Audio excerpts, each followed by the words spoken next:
Hey y'all, welcome back to Homestead. I'm in the kitchen tonight and we're cooking. We're cooking supper, as we call it in Alabama. This is supper and lunchtime is dinner. I don't know about y'all, but that's what we say. So I've never heard it called any other way. This is supper, okay? Nighttime. Y'all, were bundled up. It's like 30 degrees outside, and 2 days ago it was 78. So we've got a closet full of clothes for each season, all in one, week. So we don't know if we're coming or going, okay? But here we are. We're enjoying it. We're back in the YouTube world. Thank you to everybody that has subscribed to us. We have just skyrocketed. So thank you. Thank you for all watching all the videos. Thank you. I'm thrilled beyond belief. I tried this before a year ago. I tried to do like some old-fashioned money saving tips or some old-fashioned videos. They really didn't seem to get that great of a response, but I liked them, so I'm gonna do them. Okay, we just gonna try. All right. So I like to cook. I love to cook. That's one of the first things in homesteading. I like old recipes, I like simple recipes, and I like using pantry staples, and that has helped us save money. That's where I'm going. Saving money is so important to me, and if you're homesteading or trying to homestead, you're going to spend a lot of money up front. That's just the bottom line. No one's going to tell you that. They're going to say, oh, this is so cheap. No. I did a video on a list of supplies for beginner homesteaders, and you need to watch that because I really hit the high points and I didn't even get into all the little things that you're going to have to buy. So if you're starting out homesteading and you're wanting to do it in a modern fashion, you're going to spend money. There's no way around it. However, you can cut money other places. For instance, and guys, I'm going to have to step back and forth from the camera because I've got stuff on the stove that's frying. So, and let me show you this. Let me just show you this real quick. Look at this. That's fried catfish, okay? Who likes Fish Friday? We do here. And now I'm frying up some hush puppies. So I got to go back and forth. Bear with me here, guys. Anyways, I digress. If you can't save money anywhere else, save it with your groceries. Groceries are our biggest bill, guys. It is still, for the amount that we grow, it really just bugs me that it's as high as it is. Last week, and I'll be flat honest with you, flat honest, this was not including like shampoo, toilet paper, that kind of stuff. Last week, we spent $100. We have had to go back and buy stuff. But last week is going to keep us for 2 weeks. I only buy groceries every 2 weeks, and I'll buy stuff that I need in the meantime. I think $100 for 2 people for 2 weeks is great in this time. But overall, I think that's terrible with the amount of food that we have grown. The number one thing, there's a bulk grocery store near us. We go and we buy it. The meat's great. I will buy bulk and then downsize it for different meals, like a huge pork loin. Cut him up, make pork chops. I bought 3. I think they ended up being $8 a piece. They were, y'all, they were humongous. My husband was thrilled. I may have bought 4. But anyways, we got like 40 pork chops out of them, 4 roast. It may have been way more than 4. I can't remember. Maybe it was 40 sacks. I don't know. It was an outrageous amount. It did not cost that much. Tonight with this beautiful catfish, I got a huge box of catfish that was frozen. I pulled several batches out and put them in Ziploc bags, put them in my freezer in here, and so I'll just thaw it and then fry it when I need it for a meal.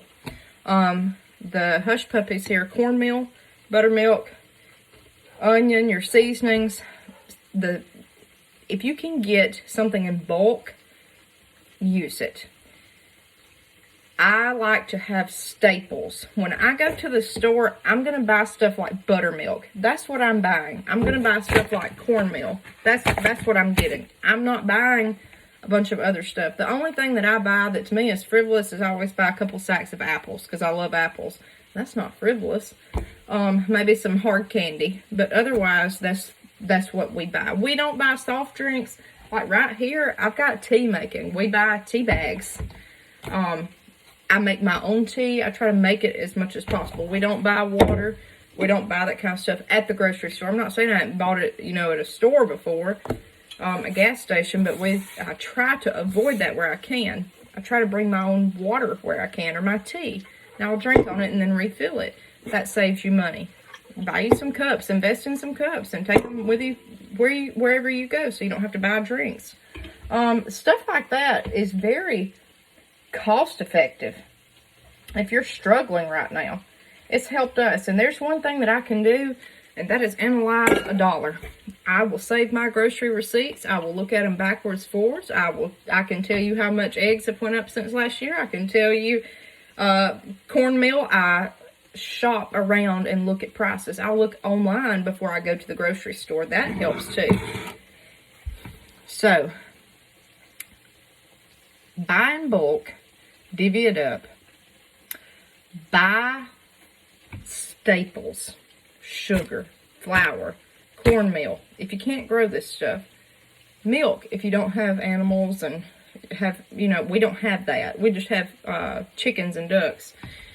Get your basics, and you can make so much stuff with it. Last summer, at a store here in town, they had canned pie filling on sale for, I think, $1.29 each, and it's the huge can. I said, oh my gosh, that is so cheap, because I've been watching the prices. Never, once or twice before, I've made like cobbler, but I thought, I thought that would be great. If I want to have like a meat, a pot of beans, some cornbread one night, that's an easy supper, and then have that cobbler. I've got a huge, hungry husband at home, and he likes to eat, and that cobbler will help stretch the meal. So I went and bought like 50 cans of the stuff, and it seemed like so much, hauling all that out of the store. The expiration date, check that too, was all like 2024. I knew we had plenty of time, and so I bought it. And we're using it. We have it at least once a week. And he enjoys it. I enjoy it. Stuff like that is saving money. Also, y'all, this is a pet peeve of mine. Whatever you have that you're growing, if you put it up, eat it. Don't let it go to waste, y'all. Don't do it. I know it's hard not to just stop and get a burger on the way home, but you really need to be eating what you've put up. That way, it's all cost effective. Eat what you grow. It's healthier, it's better, it's just better. It's cost effective. Do that. It will help you. I gotta step away 1 second from the camera, y'all. I'm trying to help everybody because I have this passion to help. And I feel like I can if I can just give you pointers on what I have learned down through the past 3 years. Something else. Now this is just about to drive me bonkers, but we've not bought paper towels. If you fry a lot of food, let me just tell you, going without paper towels is horrible. That's been, I don't know if that'll last. That's an idea though. The laundry detergent, I've tried to make my own. That did not work. My husband comes home in very, like, greasy clothes, mechanical, like, car grease, just grease. And the homemade detergent just would not cut it for us. The worst part of our grocery bill is the paper goods. The toilet paper, the shampoo, the soap, razors, deodorant. I've even tried making my own deodorant. I couldn't tolerate it. My skin is too sensitive. So some things you just can't compromise on. And I'm okay with that. I've accepted it. But some things you can. Tinfoil. I've gotten dishes that have like clear lids on top. Clear glass lids. And let me show you here. Y'all gonna have a fit. anybody knows what this is Pyrex, okay? This is vintage Pyrex from the, I think, late 50s, early 60s. Has a glass lid on it. I can use that over and over instead of tinfoil, okay? We call it tinfoil, aluminum foil, or saran wrap, anything like that. So I've really tried to use stuff like that instead of, oh, I'm tired of cooked supper, let me just throw some tinfoil on it and put it back in the fridge. And I do that all the time, but I'm trying to save money where I can. Because it's almost like a game at one point. You want to just see how much you can save. Or it may not be a game. You may depend on this and really need to save money. Or you don't have enough coming in right now. I get it. I totally get it. So hopefully these ideas will help. Look up old-fashioned recipes. That's something else. I can guarantee you most of what you grow in your garden is going to be included in some of these recipes. Like green bean casserole, stuff like that. These hush puppies, if you grow onions, the hardest thing is the flowers. I have to have that, like self-rising flour or the all-purpose flour, stuff like that. I've got to have just for how I cook. And the buttermilk, I use so much buttermilk. Oil, some of this stuff, salt, that we just can't produce here. But you know what? $100 for 2 weeks. We're doing pretty good, okay? Pretty good. Someone told me that their grocery bill was $800. And this is just an average. I think that was for 2 weeks. This is an average person that would not be, there's not caviar in their buggy, okay? I said, I can't believe this. I mean, that's terrible, y'all. I don't get it. Like, I don't see how people can afford it.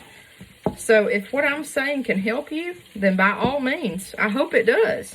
It's helped me. Watch your money. Watch what you're spending your money on. I said, well, I kind of laughed about, I check my receipts, but I do. I check my receipts. I see where the bulk of my money goes to. You're not going to be able to save money until you see where your money's going, okay? That's the main thing. And quit spending it. That is the huge key right there. Quit spending money, and you'll save money. A lot of you can't quit spending money, and I get it. And that's terrible. I get it. But, you can try to change it or try to adapt what you're doing. So those are just a few tidbits. Don't let your pantry get overstocked with things that you're not using. Eat what you buy, okay? If you have to buy food, eat it. Don't let it go to waste. Don't buy 3 loaves of bread if you know you're not going to eat that in that certain amount of time. If you are going to buy 3 loaves of bread, throw them in the freezer. Throw them in the freezer, y'all. You can put it in the microwave for a couple seconds and it's like brand new bread. There's ways to go around this. There's ways to adapt to this. You can dehydrate stuff. If it's going bad quick, dehydrate it. Or, like, I had a whole bowl full of apples. I bought these apples, and I've noticed lately that everything seems just almost rotten by the time I get it home. And I was really upset by that. And I said, these things are not going to last throughout the week. You know what I did? I made a huge apple pie. We're going to enjoy it one way or the other. You know, stuff like that, guys. You can change how your money is utilized or your goods. You have to look at groceries as goods and fuel. If you can, you have to use your lids. Once you get your canning jar stock built up, you have to buy the lids. I like to can because it gives me more room in my deep freezers for meat. So it is cost effective. I can buy this meat on sale and then divvy it up. There's so many ways to go around this and to help with this.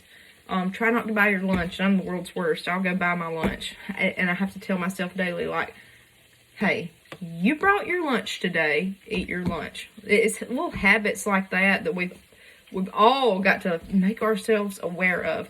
And I know one thing. I've watched money-saving videos on YouTube and all this stuff. And it inspires me after I watch them. So the next couple days, I'll want to go and bring my lunch. That's what I hope this helps somebody. And maybe we can keep doing this and inspiring each other, okay? Tell me your best money-saving tips. This is all kind of about food tonight. I'm going to tell you, old-fashioned recipes, they're going to save you money. There's not a lot of fancy ingredients because these folks didn't have it. They had what they had and what they could get and what they grew. So a lot of this is just basic, simple ingredients. One of my favorite things is cornbread. I love it. It lasts. It's easy. It takes nothing. If you live on a farm, all you got to buy is your buttermilk and cornmeal. If you've got chickens, I mean, it takes nothing. I try to think of things like that to help you guys. Share with me some of your best frugal recipes. Share with me your best frugal ideas. I'm just kind of skimming the surface tonight on how to save money with groceries, or how to save money as a homesteading gardener by using what you've produced. I didn't grow anything on this counter tonight except my green beans over here. That's a side. That'll fill my husband up tonight. You know, every little bit helps, okay? Think about it. We'll see you next time on Harmon Homestead.